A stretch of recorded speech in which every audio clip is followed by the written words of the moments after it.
These Arduino programs makes LED blink on and off in a loop. First the code defines a constant called build and LED with a value of 2, meaning it will use digital pin 2 on the Arduino board. In the setup function, which runs once when the board is powered on or set, the program sets with pin 2 as output, so it can send voltage to the control and LED. Then, inside the loop function, which runs continuously, the program turns LED on by sending a high signal 5 volts to pin 2, waits for 1 second, then turn the LED off by sending a low signal 0 volts and 3, 2, 3, 2, 1. When the program runs, the push button connected to pin 32 is continuously monitored.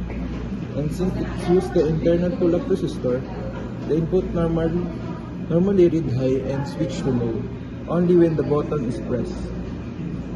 To avoid false trigger caused by mechanical bouncing, the code applies a debounce delay of 50 milliseconds, ensuring that the press is recognized only if the signal remains stable for the duration. Once a valid press is detected, the LED on pin 2 change state. If it was off, the output is controlled using pulse width modulation, or PWM.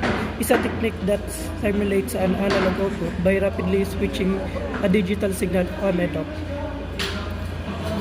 The duty cycle of this signal, the percentage of time the signal is on during one complete cycle, determines the average power supplied to LED. For example, a PWM value of 127 of 255 result in a 50% duty cycle. So LED is on for half time and off for half and the time because this switching is done. A servo motor is a type of motor that can be precisely controlled to a specific position. Unlike standard DC motor that spins continuously, a servo motor shaft rotates to angle dictated by a control signal.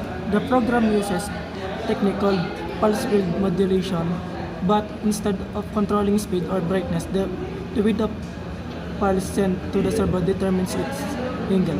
A pulse is a briefly on